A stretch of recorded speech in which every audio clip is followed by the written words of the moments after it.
Good day, my name is Marc Goldchstein, and I will be talking about the subject integrating entrepreneurship in the academic curricula and the tech transfer activities. I'm a trained business engineer at the Vrije Universiteit Brussel.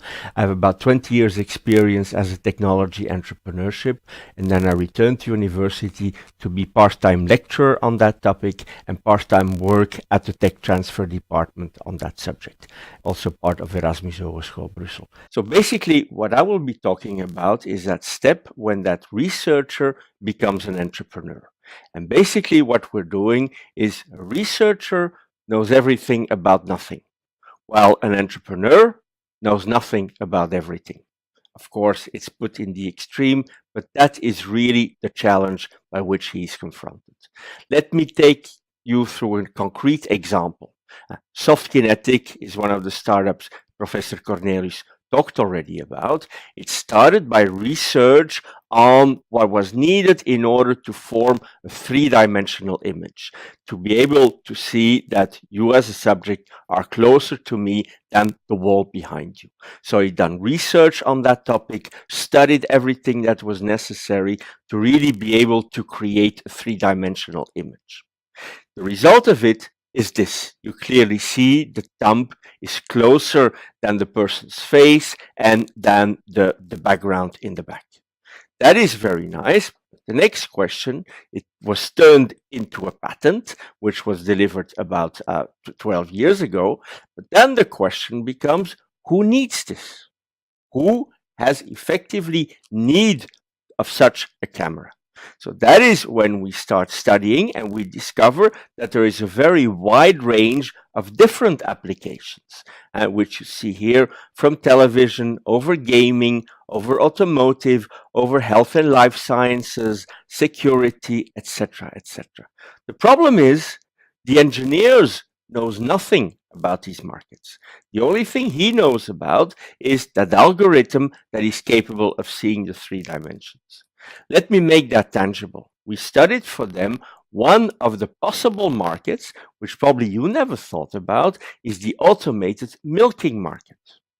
A cow is a very intelligent animal. If it needs to be milked, it will come to the place where it needs to be milked.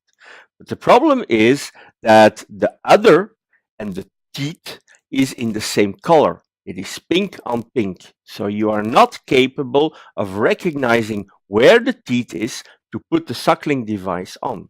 You need a 3D camera to be able to recognize the teat from the background of the udder. Next thing you do, and this is again something that your average researcher isn't at home with, is identifying what is the market potential.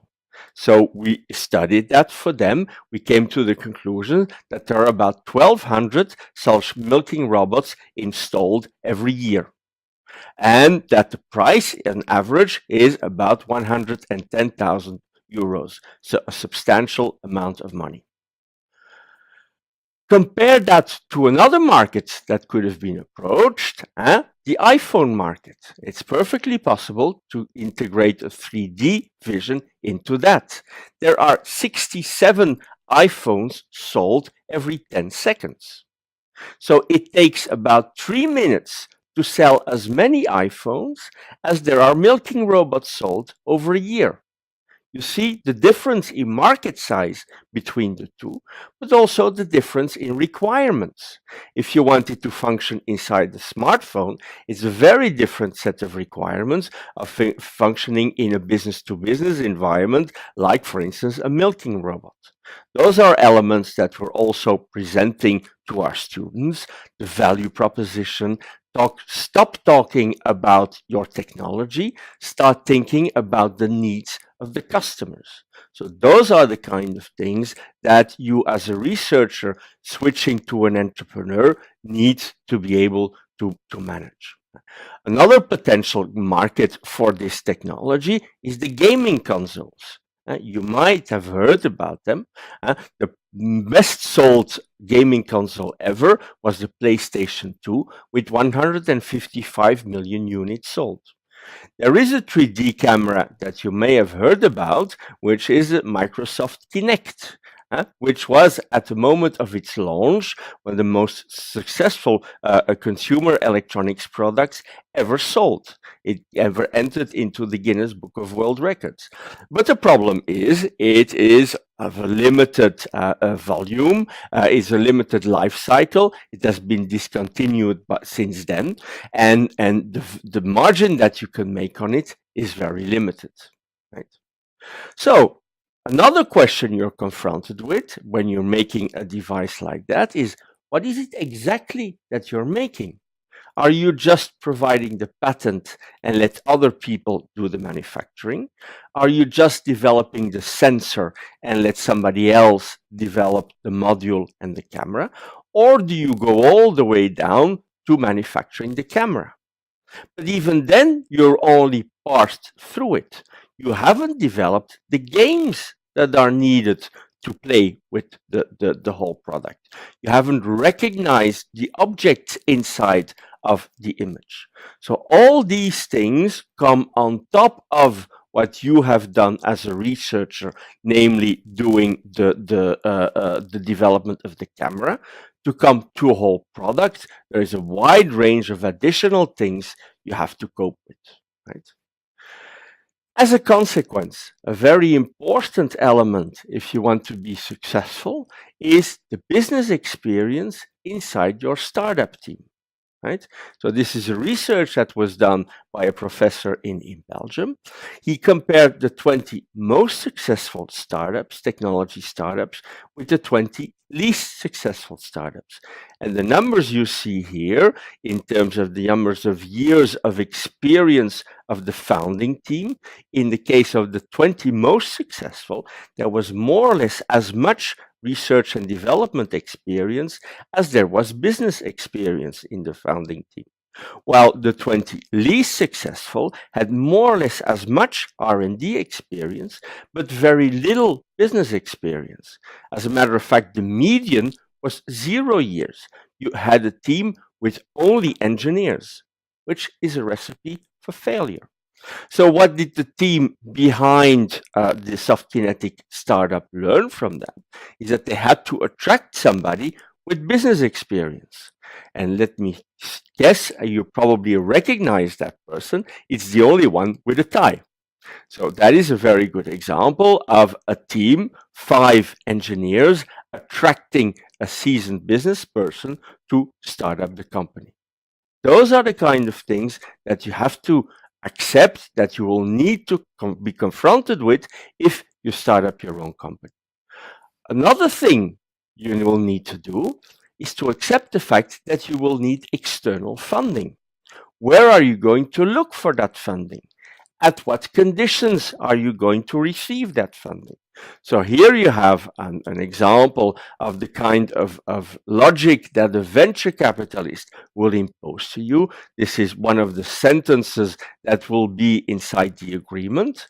You can read it together with me.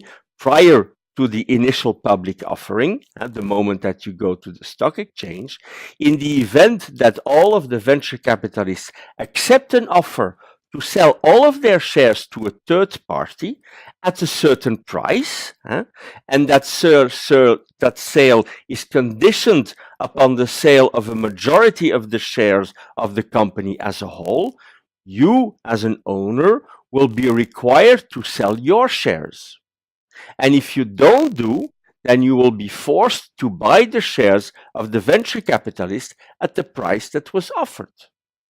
In other words, to what do you commit to is, if the VC finds a buyer for their shares at the price at least 3 times the one they paid, then all other shareholders must sell their shares at the same conditions. If not, they must buy over the VC's share. As a consequence, you accept to sell your company. Are you aware of that?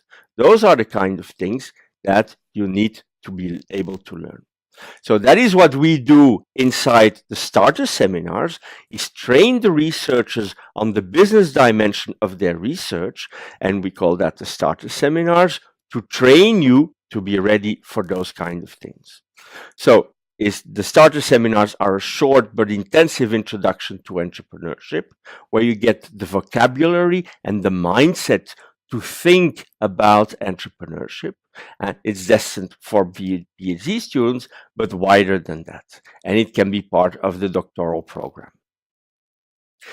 We cover a wide range of topics. I won't be going in detail on them. In 13 hours, you get the basics of strategy, but also the legal aspects, also the financial aspects that are necessary, the marketing aspects, intellectual property aspects, and team aspects to be able to manage your company.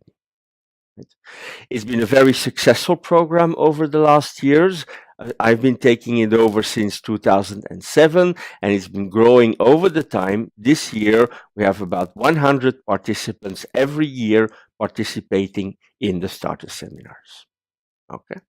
Next to that, we also develop a program within the bachelor and the master program, making it available to all the students, mixing the program for business and business students and economic students and engineering students, adapted to the different target groups, and is being translated in this program for the engineering students, a course Introduction to Business, then a course that looks at the specific business aspects of their technology and giving them the ability to put it into practice.